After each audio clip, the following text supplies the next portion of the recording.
Au cœur de la forêt embrumée, immense étendue d'arbres, aussi sordides les uns que les autres, Mbarga et Edima, ainsi qu'Akong qui les a rejoints, marchent depuis des heures. Le petit groupe est perdu. Edima, terrorisé et épuisé, résiste à la fatigue pour impressionner Mbarga. Une brume épaisse et opaque les empêche de voir clairement le chemin et ne permet pas à Akong de voler en éclaireur. L'air est pesant et glacial. Mbarga éprouve de la peur, mais son courage l'empêche de fléchir. Les bruits des animaux sont de plus en plus lugubres et le sentiment d'être observé s'intensifie. Ça fait des heures qu'on marche. Je suis fatigué. Akong, c'est encore loin? Je ne sais pas. Tu vois que je ne peux pas voler à cause de la brume. On doit être perdu. Wouhou! Depuis tout à l'heure, il y a un arbre qui me regarde et me fixe. J'ai peur. Mbarga, agacé, se retourne vers Edima, nerveusement. Dis n'importe quoi, Edima. Tu es trop heureuse. Edima, les yeux inondés de larmes, pointe l'arbre suspect du doigt. Mais si, regarde. Je te jure, regarde pas toi-même. Mbarga regarde l'arbre, d'un air pas franchement convaincu. Il ne te fixe pas. On dirait qu'il regarde dans une direction. Ça y est, j'ai compris. Compris quoi? Comment retrouver notre chemin? Il faut qu'on suive la direction du regard de ces arbres. C'est évident. Au point où nous en sommes, je ne peux que te suivre. Akong s'arrête et observe à son tour l'arbre qui n'a pas vraiment une mine réjouie, avec un visage effrayant. Ancré dans son écorce ridée, il semble effectivement regarder quelque chose. Ok, on y va. Mais je passe devant. Suivez-moi sans me perdre de vue. On ne doit être séparés sous aucun prétexte. Akong et les enfants, après avoir suivi la direction indiquée par de nombreux arbres, se retrouvent dans une clairière qui est le centre de la forêt embrumée. Ici, la brume est moins présente. On peut même apercevoir quelques rayons du soleil qui s'invitent dans le paysage. Ils font face à un immense arbre majestueux, beaucoup plus imposant que Bibinga. Celui-ci n'a pas de visage. Il ressemble à un arbre ordinaire avec de grandes racines. L'air se réchauffe. Un sentiment de sécurité et d'accomplissement les envahit.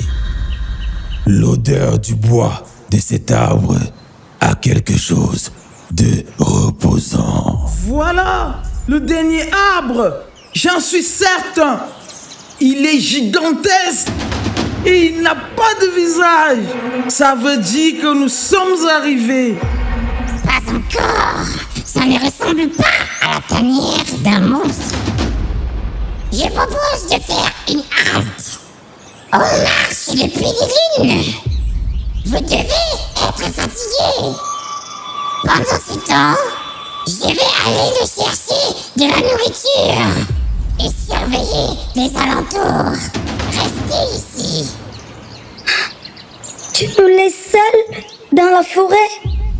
J'ai peur. Ne vous inquiétez pas, je veille sur vous. En plus, tu n'es pas seul.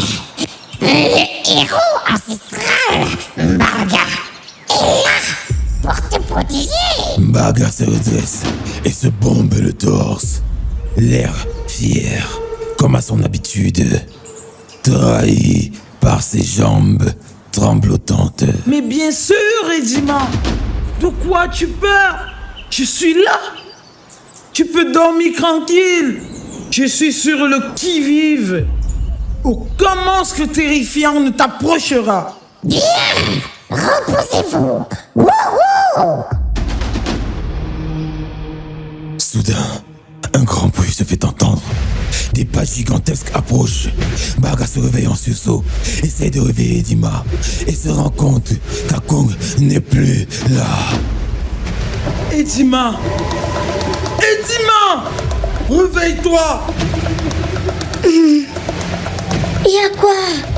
Pourquoi me réveilles-tu aussi brutalement? Où est Akong? Il n'est pas revenu. Je viens d'entendre un grand bruit. Avant même qu'il n'essaye de prendre la fuite, il fait face à une créature gigantesque, tellement grande qu'on ne voit pas le haut de son corps. Juste un immense intestin qui va vers le ciel et qui semble relier son tronc et ses jambes. Le Nemeu!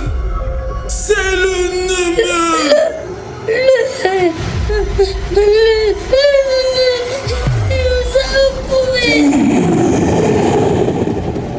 Son souffle balaie la brume sur place. Les oiseaux fuient et sa voix est tellement puissante qu'elle paralyse les deux enfants qui ne peuvent qu'observer la scène. Edima! Dans la direction de la forêt, il va nous rattraper! Maman! Je veux ma maman! C'est la fin! Je n'arrive plus à bouger! Mes jambes n'obéissent plus! Moi aussi, mes jambes n'obéissent plus!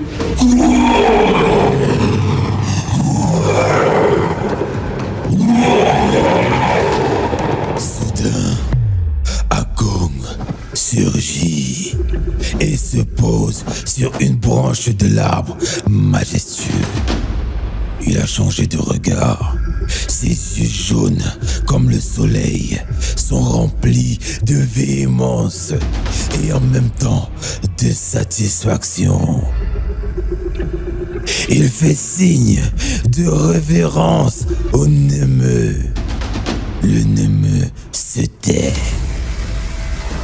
Oh maître! La chasse a été fructueuse. Je vous ai ramené 2 enfants perdus de la forêt. Comme à chacune de mes patrouilles. Ce sont des proies du choix. Je vous prie d'en faire votre festin. Wouhou! Apu! Tu nous as trahis! Depuis le début, tu nous as mené un pirogue. J'aurais dû suivre mon intuition. Ah, dès le début, j'aurais dû. Le bruit d'une branche qui craque, assez imperceptible, se fait entendre.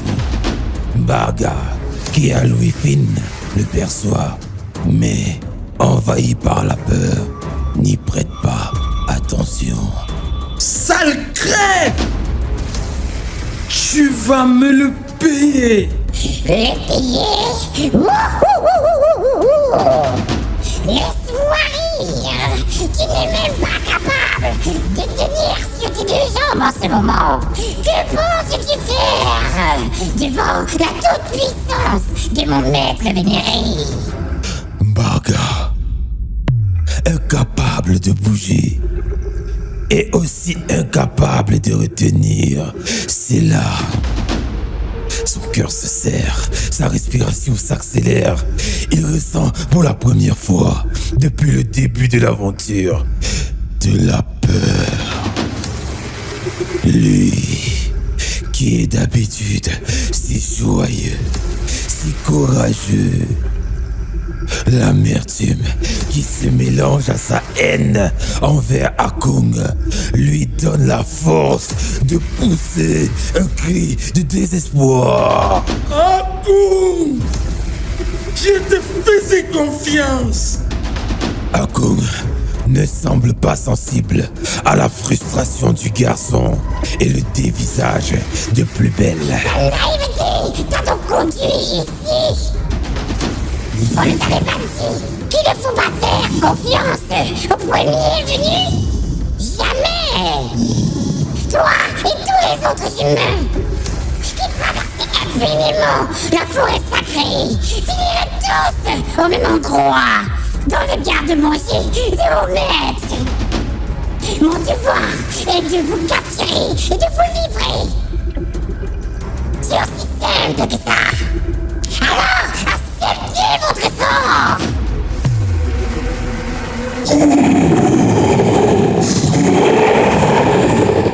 Une main surgit du ciel et saisit Edima qui hurle de terreur. Non, lâchez-moi. Marga. Voyant son ami se faire emporter, se met à courir vers elle. Son pouls s'accélère, ses larmes ne cessent de couler. Edima, laissez-la. Laissez-la tranquille. Il met la main à la poche et retire le paquet d'épingles que Kabeyene lui a donné. Que comptes-tu faire avec ces épingles ridicules? Jamais, jamais je te laisserai faire. Je ne te laisserai pas faire. Marga se souvient des contes de Kabeyene, sort une épingle et se jette au sol pour la planter. Akoum, d'une vitesse fulgurante, fait soudain face à Marga et lance un puissant coup d'aile qui projette Marga vers l'arrière. Il lâche l'épingle et tous les paquets qui se perdent dans la brume avant de s'écrouler. Ah, je les ai perdus. Que vais-je faire? Un deuxième bruit de branches cassées se fait entendre de manière plus audible. Couvert de sueur et de boue, blessé, il rampe sur le sol, mais rassemble ses dernières forces pour se relever et courir en direction du bruit. Malheureusement pour lui, son pied gauche heurte une pierre dans sa course et il trébuche violemment vers l'avant en se cognant la tête au sol. C'est la fin, Marga. Tu n'échapperas pas à ton destin. Marga abandonne toute résistance au moment de perdre connaissance. Il semble apercevoir face à lui une silhouette avec la pierre de Kabeyene dans la main. Elle brille de 1000 feux, mais n'ayant plus de force, il se lève